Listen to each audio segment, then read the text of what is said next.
อังอัตถังคะสมนาคตังอุโปสทังอุปวสิสามาติกาละปริเชทังกัตวะอาตั้งเวรมณิงอารัมมนังกริตวะอาอวิคิตาจิตตาหุตตวาสักกจังอุโปสทังขานิสมาธิยายามะอิทิสังหิอุโปสถกาลังสัมปตานังอัมหากังชีวิตังมานิรัตถกังโหตุท่านผู้เจริญทั้งหลายข้าพระเจ้าขอประกาศเริ่มเรื่องความที่จะได้สมาทานอุโบสถศีลตามกาลสมัยพร้อมด้วยองค์8ประการให้ท่านสาธุชนอุบาสกอุบาสิกาทั้งหลายได้ทราบในเบื้องต้นก่อนแต่จะสมาทานณบัดนี้ด้วยวันนี้เป็นวันอัฐมีดิถีที่แรม8ค่ำเดือน5แห่งกาลปักษ์มาถึงแล้วก็แลวันเช่นนี้ท่านสาธุชนอุบาสกอุบาสิกาทั้งหลายจะได้ฟังธรรมและสมาทานอุโบสถศีลอันประกอบด้วยองค์8ประการที่พระพุทธเจ้าทรงประทานบัญญัติไว้เพื่อประโยชน์แก่การฟังธรรมนั้นบัดนี้ขอกุศลอันยิ่งใหญ่จงเกิดมีแก่เราท่านทั้งหลายที่ได้มาประชุมพร้อมกันณสถานที่นี้พึงมีจิตยินดีที่จะสมาทานองค์อุโบสถ8ประการมีการงดเว้นจากการฆ่าสัตว์เป็นต้นตลอดวันหนึ่งคืนหนึ่งณเวลาวันนี้พึงทำความงดเว้นจากโทษนั้นๆให้เป็นอารมณ์อย่าได้มีจิตฟุ้งซ่านส่งไปในที่อื่นพึงสมาทานองค์อุโบสถ8ประการเหล่านี้ด้วยความเคารพเถิดเพื่อบูชาพระผู้มีพระภาคอรหันตสัมมาสัมพุทธเจ้าพระองค์นั้นด้วยธรรมานุธรรมะปฏิบัติตามกำลังของเราท่านทั้งหลายซึ่งเป็นคฤหัสถ์ด้วยว่าเราทั้งหลายได้ดำรงชีวิตมาจนถึงวันอุโบสถเช่นนี้แล้วนับว่าเป็นบุญญาราศีกุศลอันยิ่งใหญ่อย่าได้ปล่อยเวลาให้ล่วงเลยไปโดยเปล่าปราศจากประโยชน์เลยอันทานศีลภาวนาอย่าเลยละอุตสาหะสืบสร้างทางสวรรค์กุศลทรงคงนิพพานไม่นานครันกเกษมสันแสนสุขสิ้นทุกภัยนิพพานังปรมังสุขังนิพพานะปัจจโยโหตุขอเชิญทุกท่านหันหน้าไปทางพระผู้เทศครับกราบพร้อมกัน3ครั้งกราบกราบกราบแล้วสมาทานอุโบสถศีลพร้อมกันมายังพันเตติสารเนนะสหะอัตถังคะสมนาคตังอุโปสทังยาจามะทุติยัมปิมะยังพันเตติสารเนนะสหะอัตถังคะสมนาคตังอุโปสทังยาจามะตติยัมปิมะยังพันเตติสารเนนะสหะอัตถังคะสมนาคตังอุโปสทังยาจามะนะโมตัสสะภะคะวะโตอะระหะโตสัมมาสัมพุทธัสสะนะโมตัสสะภะคะวะโตอะระหะโตสัมมาสัมพุทธัสสะนะโมตัสสะภะคะวะโตอะระหะโตสัมมาสัมพุทธัสสะนะโมตัสสะภะคะวะโตอะระหะโตสัมมาสัมพุทธัสสะนะโมตัสสะภะคะวะโตอะระหะโตสัมมาสัมพุทธัสสะนะ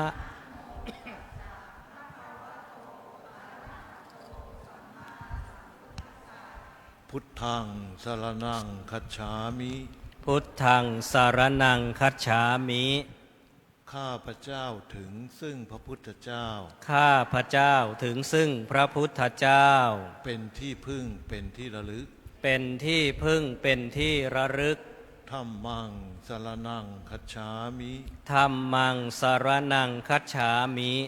ข้าพระเจ้าถึงซึ่งพระธรรม ข้าพระเจ้าถึงซึ่งพระธรรม เป็นที่พึ่งเป็นที่ระลึก เป็นที่พึ่งเป็นที่ระลึก สังฆังสรณังคัจฉามิ สังฆังสรณังคัจฉามิ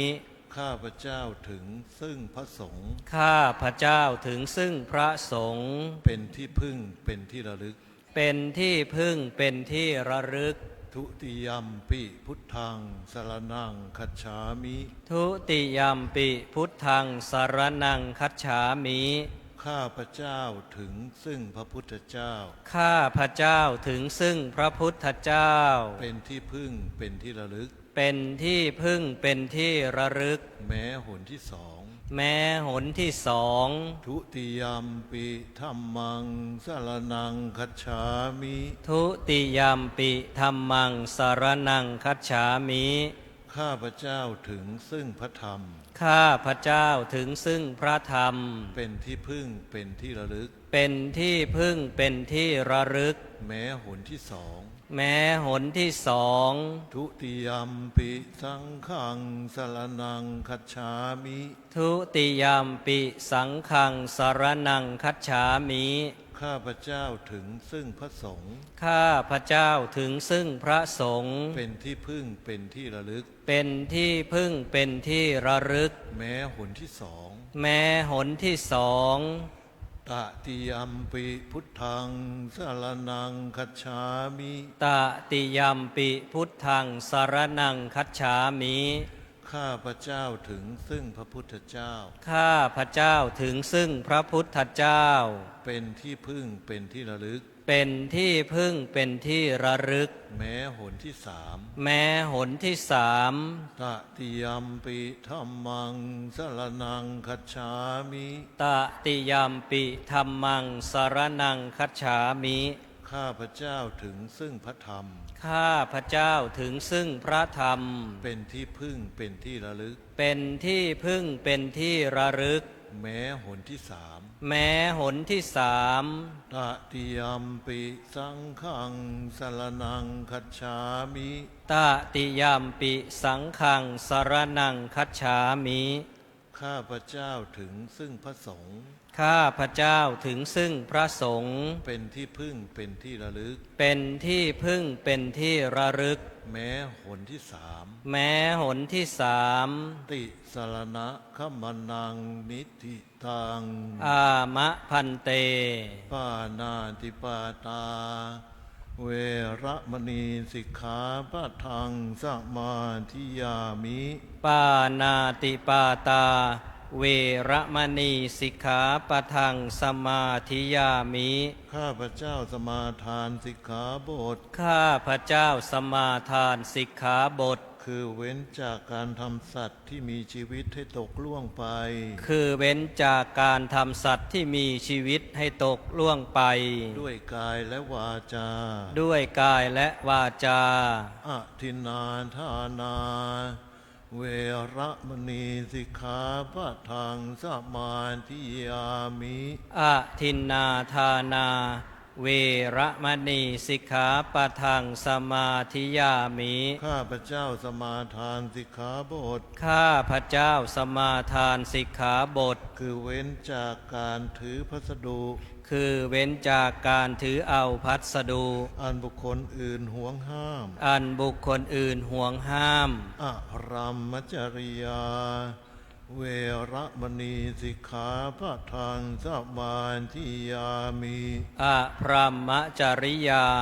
เวระมณีสิกขาปะทังสมาธิยามิ ข้าพระเจ้าสมาทานสิกขาบท ข้าพระเจ้าสมาทานสิกขาบท คือเว้นจากการประพฤติผิด คือเว้นจากการประพฤติผิด มิใช่กิจพรหมจรรย์ มิใช่กิจพรหมจรรย์ มุสาวาทา เวระมณีสิกขาปะทังสมาธิยามิ มุสาวาทา เวระมณีสิกขาปะทังสมาธิยามิ ข้าพระเจ้าสมาทานสิกขาบท ข้าพระเจ้าสมาทาน คือเว้นจากวาจาที่กล่าวเท็จไม่จริงคือเว้นจากวาจาที่กล่าวเท็จไม่จริงล่อลวงผู้อื่นล่อลวงผู้อื่นสุรา เมรยะมัชฌะปมาทฐานาเวระมณีสิกขาปะทังสมาธิยามิสุราเมรยะมัชฌะปมาทฐานาเวระมณีสิกขาปะทังสมาธิยามิข้าพเจ้าสมาทานสิกขาบทข้าพเจ้าสมาทานสิกขาบทคือเว้นจากเหตุเป็นที่ตั้งแห่งความประมาทคือเว้นจากเหตุเป็นที่ตั้งแห่งความประมาทคือดื่มน้ำที่ทำผู้ดื่มให้เมาคือดื่มน้ำที่ทำผู้ดื่มให้เมากล่าวคือสุราและเมลัยกล่าวคือสุราและเมรัยวิกาลโภชนาเวระมณีสิกขาปะทังสมาธิยามิวิกาลโภชนาเวระมณีสิกขาปะทังสมาธิยามิข้าพเจ้าสมาทานสิกขาบทข้าพเจ้าสมาทานสิกขาบทคือเว้นจากการบริโภคอาหารในเวลาอันผิดคือเว้นจากการบริโภคอาหารในเวลาอันผิดตั้งแต่พระอาทิตย์เที่ยงไปแล้วตั้งแต่พระอาทิตย์เที่ยงไปแล้วจนถึงอรุณขึ้นมาใหม่จนถึงอรุณขึ้นมาใหม่นัจจคีตาวาทิตาวิสุกทัสนะมาลาคันทะวิเลปนะธารณะมันดนะวิภูสนัฏฐานาเวระมณีสิกขาปะทังสมาธิยามินัจจคีตาวาทิตาวิสุกทัสสนะมาลาคันทะวิเลปนะธารณะมันดนะวิภูสนัฏฐานาเวระมณีสิกขาปะทังสมาธิยามิข้าพเจ้าสมาทานสิกขาบทข้าพเจ้าสมาทานสิกขาบทคือเว้นจากการดูฟ้อนรำขับร้องคือเว้นจากการดูฟ้อนรำขับร้องและประโคมเครื่องดนตรีและประโคมเครื่องดนตรีบรรดาข้าศึกแก่กุศลบรรดาข้าศึกแก่กุศลและทัดทรงตกแต่งประดับประดาร่างกายและทัดทรงตกแต่งประดับประดาร่างกายด้วยดอกไม้ของหอมด้วยดอกไม้ของหอมและเครื่องรูปไล้ให้เกิดยั่วยวนต่างๆและเครื่องรูปไล้ให้เกิดยั่วยวนต่างๆอุจจาสยนะมหาสยนาเวระมณีสิกขาปะทังสมาธิยามิอุจจาสยนะมหาสยนา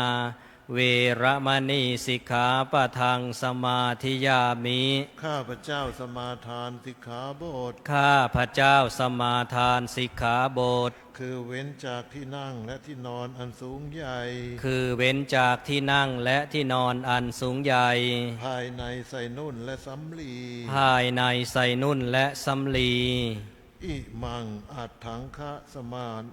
มันนาคตังอิมังอัตถังคะสมันนาคตังพุทธปัญญัตตังอุโปสถังพุทธปัญญัตตังอุโปสถังอิมันจารัตติงอิมันจติวสังอิมันจารัตติงอิมันจทิวสังสัมมะเทมะสัมมะเทวะอภิรักขิตุงสมาธิยามิสัมมะเทวะอภิรักขิตุงสมาธิยามิข้าพเจ้าสมาทานอุโบสถข้าพเจ้าสมาทานอุโบสถ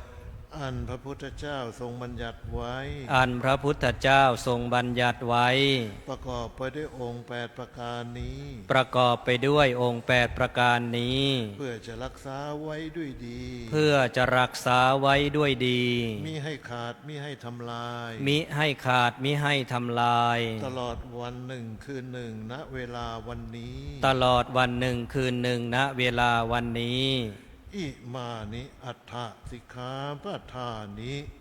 อุโปสถศีลวเสนะสาธุกังกัตตวาอัปมาเทนะลักขิตาภานิอามะพันเตป้านังนหันเยนะจาทินนมาทิเยมุสานะภาเส นะจะมัจจโปสิยาอารามมัจจริยาวิละเมยยะเมถุนารัตติงนพุญเชยยะวิกาลโภชนังมาลังนทาเรนะจะคันธมาจเร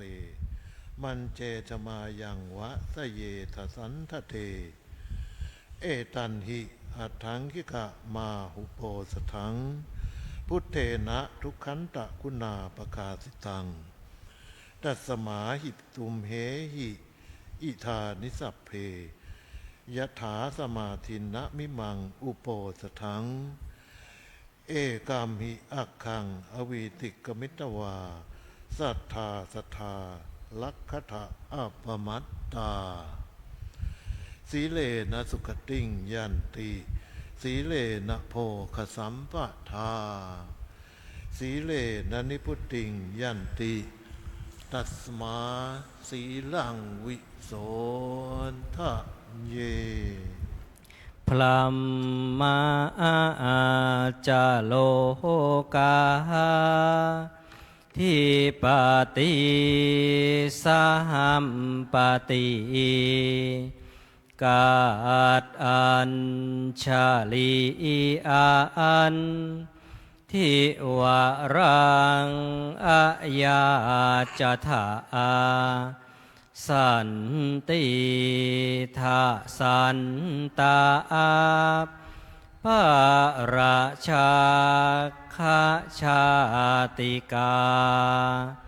เทเสตุธรรมังอนุกรรมปิมังปะชังจาตุทะสีปันนาราสียาอาจาปักขัดสาอัตถามิกาลาพุทเทนาปัญญาอัตตาสัทธรรมัสสวนาตสิเมอัตถมิโคอายันทานิสัมปัตตาภิลักขิตาเตนายังบาริสาธามังโสตุงอิทาสมาคาตาสาธุไอโยภิกขุสังโฆกะโรตุธรรมเทศนังอายัญจาปาริสาสาภาอาทิกัตตวาสุนาตุตัง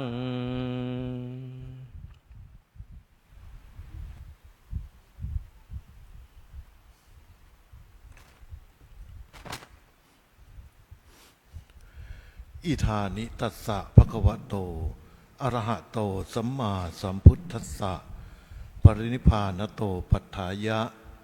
เอกุณะสัตตยุตตระปัญจตตาธิกานิทเวสังวัชระสหัสสานิอติกันตานิปัจจุบันนกาละวเสนะจิตมาสัสสะทัสมังทินังวาระวเสนะปณะสุขวาโรโหติเอวังตัสสะภะคะวะโตปรินิพพานาสาธนายุกาละคณนาสัลลเคตพาติสุภมัสดุพระพุทธศาสนายุคการนับจำเดิมแต่การปรินิพพานแห่งองค์สมเด็จพระผู้มีพระภาคอรหันตสัมมาสัมพุทธเจ้านั้นบัดนี้ล่วงแล้วได้ 569 พรรษาปัจจุบันสมัยเมษายนมาสสุรทินที่10สุขวานวันนี้เป็นวันศุกร์ที่10เมษายนพระพุทธศาสนายุคการจำเดิมแต่การปรินิพพานแห่งองค์สมเด็จพระผู้มีพระภาคเจ้านั้นมีนัยยะอันพึงจะกำหนดนับด้วยประการฉนี้นะโมตัสสะภะคะวะโตอะระหะโตสัมมาสัมพุทธัสสะนะโมตัสสะภะคะวะโตอะระหะโตสัมมาสัมพุทธัสสะนะโมตัสสะภะคะวะโตอะระหะโตสัมมาสัมพุทธัสสะนิวาโตจะเอตัมมังคารมุตตะมันติบัดนี้จักแสดงพระธรรมเทศนาในนิวาตธรรมกถาเพื่อบรรดับปัญญาเพิ่มบูรบารมีสัมมาปฏิบัติแก่ท่านสาธุชนพุทธบริษัททั้งหลายตามสมควรแก่เวลาในวันธรรมสวนะนี้ได้อัญเชิญพระมารีในมงคลสูตรว่านิวาโตจะเอตัมมังคารมุตตมังซึ่งแปลความว่าความถ่อมตัวเป็นมงคลชีวิตอันสูงสุดดังนี้มาแสดงในเบื้องต้นนี้ควรทำความเข้าใจในคำว่านิวาตะก่อนนิวาตะตามตัวพยัญชนะแปลว่าไม่มีลมหรือลมออกแต่โดยอรรถะคือความหมายถึงการถ่อมตัวจึงมีลักษณะน้อมกายน้อมวาจาและน้อมใจหรือเจียมกายเจียมวาจาและเจียมใจในธรรมอันทำให้งามสองอย่างหมายถึงความเสงี่ยมคือเจียมตัวซึ่งมาคู่กับขันติคือความอดทนส่วนในอัตถกถาท่านแก้คำว่านิวาตะ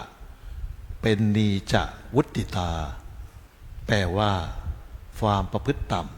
ำซึ่งก็หมายถึงความน้อมกายน้อมวาจาและน้อมใจนั่นเอง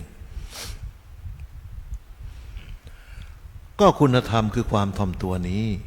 ย่อมมีควบคู่กับคารวะความเคารพจัดเป็นคุณธรรมของใจเหมือนกันต่างกันเพียงความเคารพ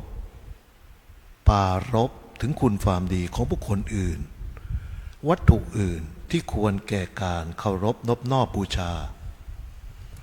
ส่วนความถ่อมตัวนี้ปรารภถึงความดีของตนเป็นสำคัญกล่าวสั้นๆก็คือการกำจัดมานะความทะนงตัวซึ่งเป็นกิเลสเหตุให้เกิดความเบ่งพยองให้สิ้นพยศลดกำแหงลง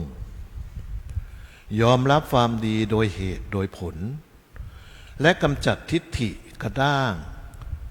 เป็นเหตุพองตัวให้ยุบย่ออ่อนละมุนลงวางท่วงทีกิริยาให้เป็นดั่งผ้าเช็ดเท้าโคเขาหักหรืองูพิษที่ถูกถอนเขี้ยวแล้วฉะนั้นอันบุคคลผู้มีความรู้และความดีในตัวย่อมแสดงลักษณะการถ่อมตัวออกมาให้เห็นเหมือนต้นไม้ใบดกเขียวสดร่มรื่นบุคคลย่อมชื่นใจเมื่อแลเห็นย่อมเย็นกายเย็นใจเมื่อเข้าใกล้ในขณะที่ลมพัดก็อ่อนไหวไปตามแรงลม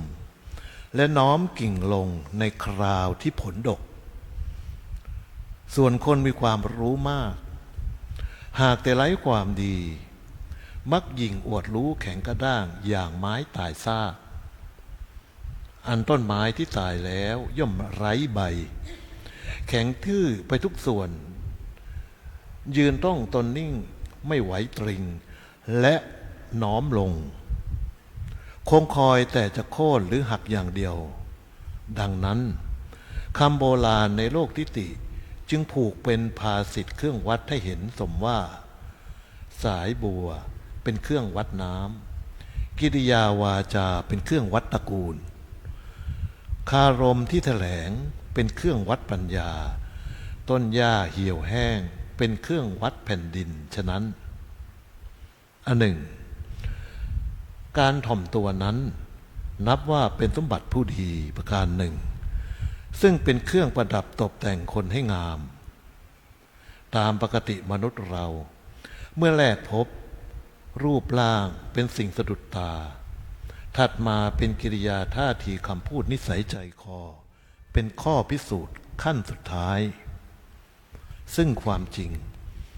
คนรูปงามย่อมเป็นที่นิยมชวนชมของผู้พบเห็นเป็นเหมือนดอกไม้ที่มีสีสันวรรณะงามส่วนคนรูปสามเมื่อมีความถ่อมตัวเข้าประดับก็ยังนับว่างามมีคนนิยมชมชอบคบหาอุปมาเหมือนทุเรียนเสี้ยนนอกแต่เนื้อในดีความถ่อมตัวนี้ถ้าขยายออกเป็นการถ่อมกายถ่อมวาจาและถ่อมใจได้ในลักษณะสามอย่างคือกิริยาอ่อนน้อมวาจาอ่อนหวานใจอ่อนโยนข้อที่ว่ากิริยาอ่อนน้อมนั้นคือกิริยาถ่อมตัวไม่ลดตัวจนเกินควรและไม่ถือตัวจนเกินงามมีกิริยาละมุนละไมต่อคนทั่วไปทั้งผู้ใหญ่ผู้เสมอกันและผู้น้อยเป็นผู้รู้จักประมาณตัวกิริยาไม่กระด้างหัวดื้อถือตัวไม่มีความเย่อหยิ่งจองหองพองขนตีตนเสมอท่านไม่ฟุ้งเฟ้อเห่อเหิมลบหลู่ดูหมิ่นทินแคลนคนอื่นวางกิริยาอัธยาศัยตามที่เหมาะที่ควรกิริยาอ่อนน้อมย่อมเป็นเหตุนำมาซึ่งความเจริญและเป็นเครื่องหมายของคนดีอันกิริยาอ่อนน้อมนี้เมื่อมีในผู้ใดย่อมส่องความว่าผู้นั้นเป็นคนดีอันคนดีย่อมรักษาความสะอาดเรียบร้อยย่อมเป็นผู้มีสง่าราศีมีกิริยาเป็นที่รักและเป็นนักเสียสละแต่ถ้ากิริยาอ่อนน้อมไม่มีในผู้ใดผู้นั้นย่อมไม่เรียบร้อยสกปรกไม่มีสง่าราศีและมีกิริยาไม่เป็นที่รักข้อต่อมาที่ว่าวาจาอ่อนหวานหมายถึงคำพูดไพเราะดูดดื่มออกมาจากใจอันสะอาดเป็นคำพูดหวานหูชูใจผู้ฟังให้ชื่นบานเป็นมหาเสน่ห์มหานิยมแก่คนพูดให้คุณแก่คนพูดให้ประโยชน์แก่คนฟังเป็นไปเพื่อการสร้างสรรค์ไม่หักรานการงานทั้งปวงที่มุ่งหวังพึงเอาชนะด้วยคำอ่อนหวานอันพายุย่อมไม่หักรานก่อหญ้าที่โอนอ่อนไปตามฉันใดแม้คนผู้มีวาจาอ่อนหวานก็ย่อมไม่ถูกหักรานฉันนั้นอันหนึ่ง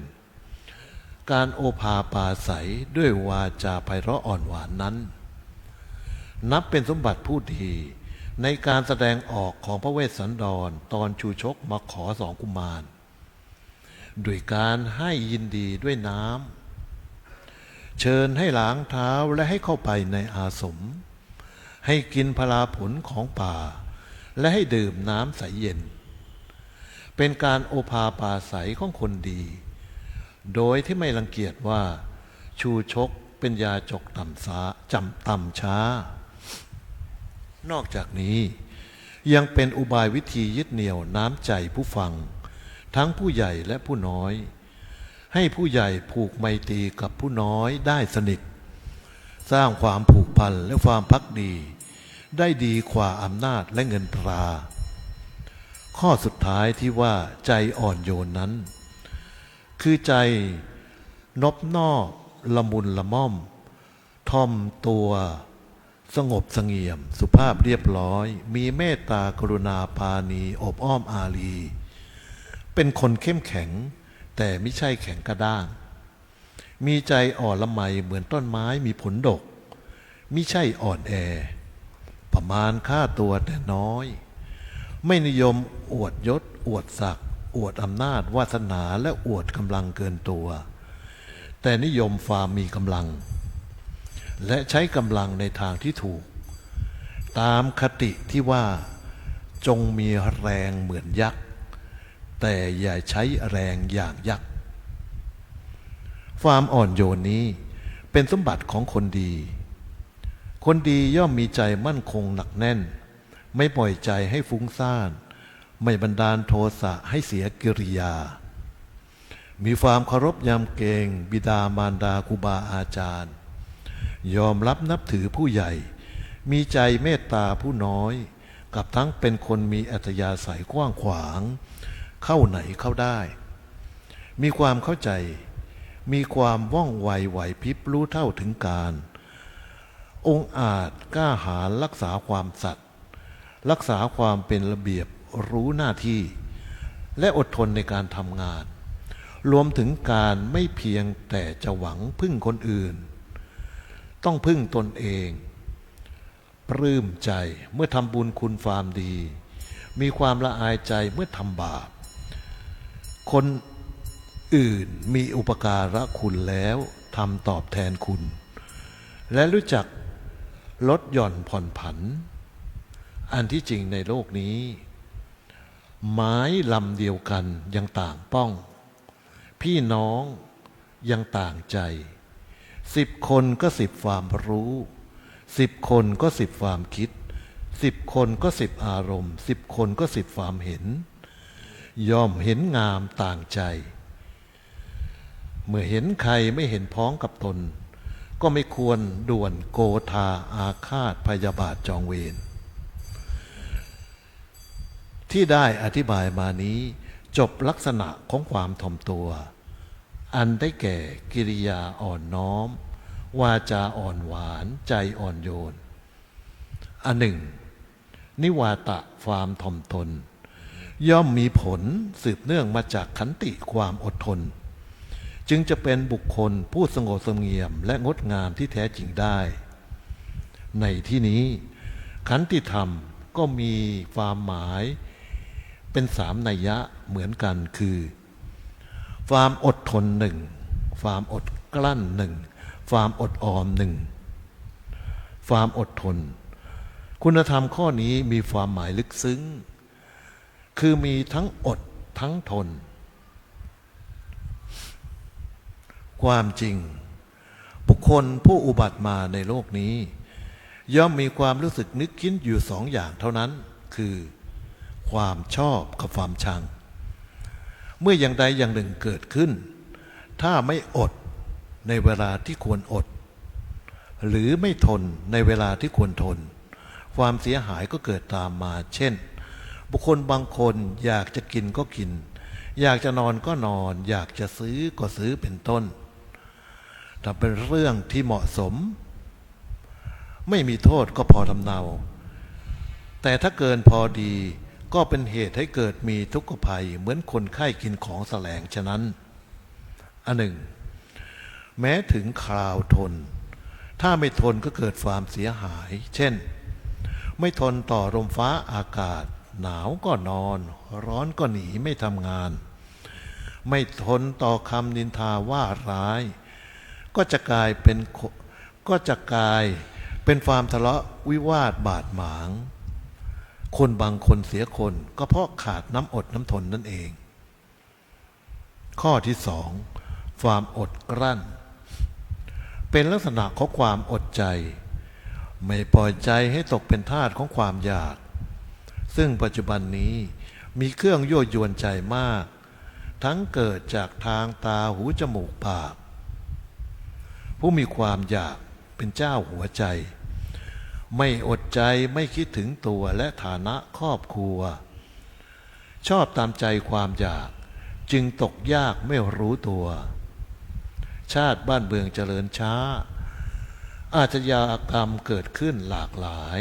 ก็เพราะบุคคลผู้ไม่มีความอดกั้นชั่งใจอย่างนี้ข้อที่3ความอดออมนั้น โดยความหมายก็คือรู้จักหารู้จักวิธีรักษา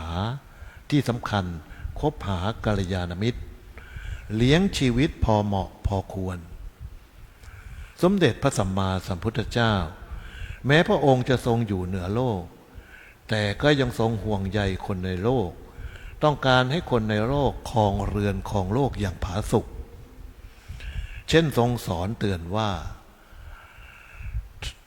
ทาริทยังทุกขังโลเกความจนเป็นทุกข์ในโลกอินาทานังทุกขังโลเกการเป็นหนี้เป็นทุกข์ในโลกปฏิรูปการีทุรวาอุทธาตาวินทะเตทนังคนขยันทำงานเหมาะกับการเวลาย่อมหาทรัพย์ได้ดังนี้เพราะในปัจจุบัน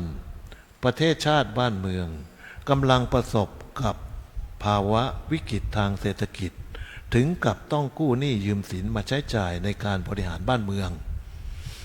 ขาดสภาพความคล่องทางการเงินบางคนต้องถูกให้ออกจากงานบางท่านต้องหยุดกิจการการที่ผู้คนตกงานและหยุดกิจการต่างๆไว้ก็เพราะในขณะมีเงินทองไม่มองการไกลหรือไม่มีวิสัยทัศน์จัดการให้ถูกต้องมองแต่ในแง่ที่ว่ามีแล้วก็ขยันใช้จ่ายไปตามใจไม่อดไม่ออมถนอมทรัพย์สินคอยท่าแต่จะกินจะจ่ายอย่างเดียวการไม่รู้จักแสวงหาไม่รู้จักรักษานี้เป็นลักษณะของคนเกลียดค้านอันคนเกลียดค้านก็คือคนไม่มีน้ำอดน้ำทนเป็นคนเปราะอยากจะมีทรัพย์สินเงินทองแต่กลัวลำบากกลัวหนาวกลัวร้อนเป็นคนผิวอ่อนกระหม่อมบางบุคคลประเภทดังกล่าวมานี้จัดว่าเป็นคนอาภัพตกอับตลอดไปเพราะอยู่ในโลกตั้งแต่หนุ่มคุ้มแก่เอาหลังอวดฟ้าเอาหน้าอวดดินก็ยังไม่สิ้นความจนครองความจนอยู่อย่างนั้นกับทั้งไม่รู้จักจัดสรรปั้นแต่งแบ่งทรัพย์ไว้เป็นส่วนสัตว์การไม่รู้จักแสวงหาการไม่รู้จักรักษา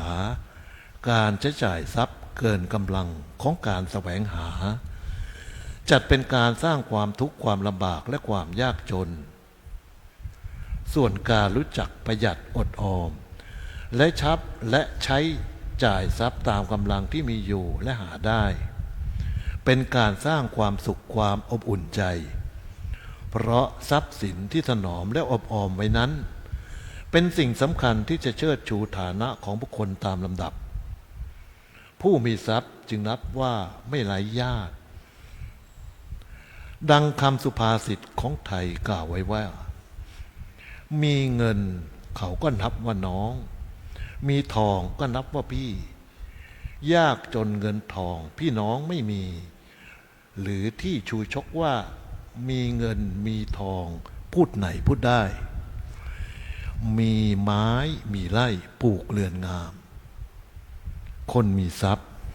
ก็มีคนนอบน้อมยอมเป็นบริวารทรัพย์สินเป็นสิ่งที่บันดาลความสุขสำราญความสะดวกสบายให้แก่บุคคลและหมู่คณะพร้อมทั้งประเทศชาติขันติความอดทนจัดเป็นธรรมที่มีผลล้ำเลิศก่อให้เกิดความสวยงามความมีเสน่ห์ความสงบเสงี่ยมป้องกันการทะเลาะวิวาทแตกสามัคคีทำให้ร่ำรวยมีหลักฐานทำให้การงานทุกชนิดสำเร็จด้วยดีทำให้ครองเรือนครองลักเป็นไปด้วยความสงบสุขลดอาชญากรรมและภัยอันตรายทั้งปวงลงได้เมื่อมีในผู้ใดผู้นั้นจัดว่าเป็นผู้มีคุณภาพเช่นเดียวกับเครื่องใช้ไม้สอยถ้ามีธาตุทนปนอยู่แล้วคุณภาพก็สูงขึ้นเป็นสินค้าที่ซื้อง่ายขายคล่องต้องใจคนบัณฑิตชนจึงยกย่องความอดทนความอดกลั้นความอดออมว่าเป็นคุณธรรมนำความสุขมาให้และเป็นเครื่องอาภรณ์ประดับให้งดงาม คืองามคือกายงามวาจางามและใจงามก็แต่ว่าความอดทนดังกล่าวมานี้ตอนต้นอาจจะขมขื่นแต่ตอนปลายจะชื่นบานดังคำโบราณเปรียบไว้ว่าอดเปรี้ยวเอาไว้กินหวานนานไปจะเป็นสุขตอนต้นสู้ทนทุกข์จะได้สุขเมื่อตอนปลายตอนต้นชอบสบายจะได้ร้ายเมื่อปลายมือท่านสาธุชนทั้งหลายนิวาตะความถ่อมตนจะมีผลสมบูรณ์เต็มที่ก็เพราะมีขันติความอดทนสนับสนุนและมีคุณธรรมคือคารวะความเคารพเป็นพื้นฐานเพราะความเคารพจัดเป็นระเบียบวินัยวัฒนธรรมประเพณีที่ร้อยรัดบุคคลให้รวมกันเป็นหมู่เป็นคณะดึงดูดผู้คนให้รักใคร่นับถือกันตามฐานะผู้ใหญ่ผู้น้อยแต่ลำพังความเคารพอย่างเดียวยังไม่พอจะต้องประกอบด้วยนิวาตะความถ่อมตนจึงจะเป็นมงคลแก่ชีวิตที่แท้จริงได้เพราะในสังคมมนุษย์ความเคารพที่ไม่บริสุทธิ์ยังมีปรากฏให้เห็นเช่นถูกบังคับเกิดความเกรงกลัวคล้อยตามหรือแกล้งทำหรือแม้แต่ต้องการสิ่งตอบแทนจึงแสดงความเคารพออกมาหาได้แสดงจากอัธยาศัยไมตรีที่แท้จริงไม่เพราะฉะนั้นความเคารพนับถือที่บริสุทธิ์จึงควรมีนิวาทธรรมความถ่อมตนเข้ากำกับสนับสนุนนิวาทธรรมนี้ย่อมนำมาซึ่งเกลียดการถ่อมตัวหรือเจียมกายเจียมวาจาและเจียมใจหรือกิริยาอ่อนน้อมวาจาอ่อนหวานใจอ่อนโยนนี้เมื่อทำกับผู้ใดย่อมได้ชื่อว่าให้เกียรติแก่ผู้นั้นเป็นคุณธรรมที่ประดับผู้ใหญ่ให้หน้าเคารพสักการะบูชาของผู้น้อยส่งเสริมผู้น้อยให้น่ารักน่าใคร่น่าไว้วางใจของผู้ใหญ่เสริมสร้างความร่มเย็นแก่ผู้น้อยเพิ่มพูนความเบาใจแก่ผู้ใหญ่และเป็นเหตุไหลมาแห่งความเจริญรุ่งเรืองมั่นคงสงบสุขแก่สังคมในที่ทุกสถานตลอดกาลทุกเมื่อเพราะฉะนั้นนรชนหญิงชายจึงควรปลูกฝังคุณธรรมคือนิวาตะความถ่อมตัวซึ่งมีขันติธรรมความอดทน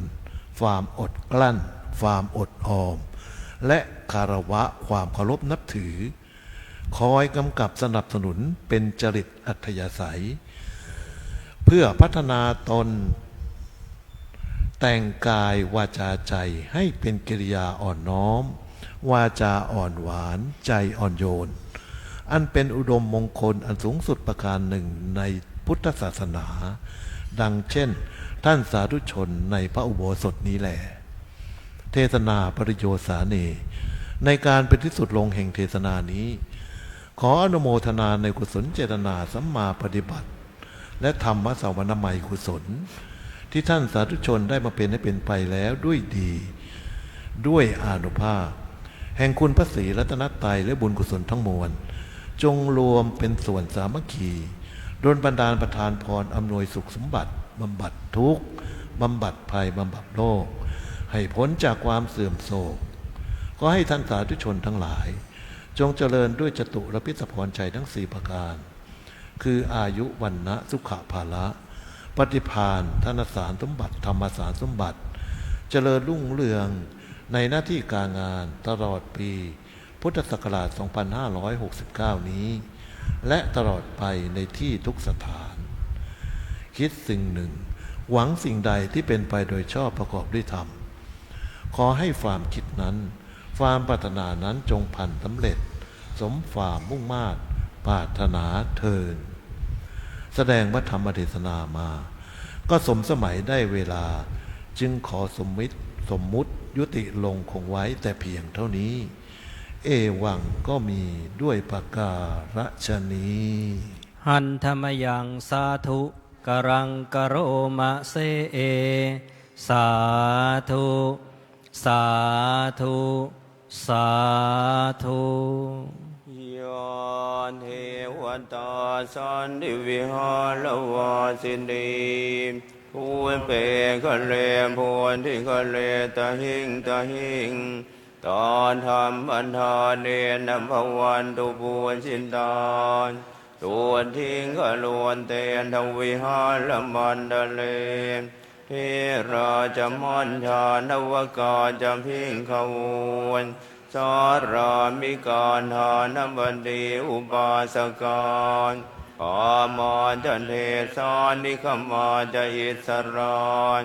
สัมปานภูนดานสุขินดาภวันทุนเดงชัลลาพุญญาเยปิจาอันดสัมภวานสังเสนัญชานดานทวนปบานติการนิยานิการธรรมวลังปฏินยันเน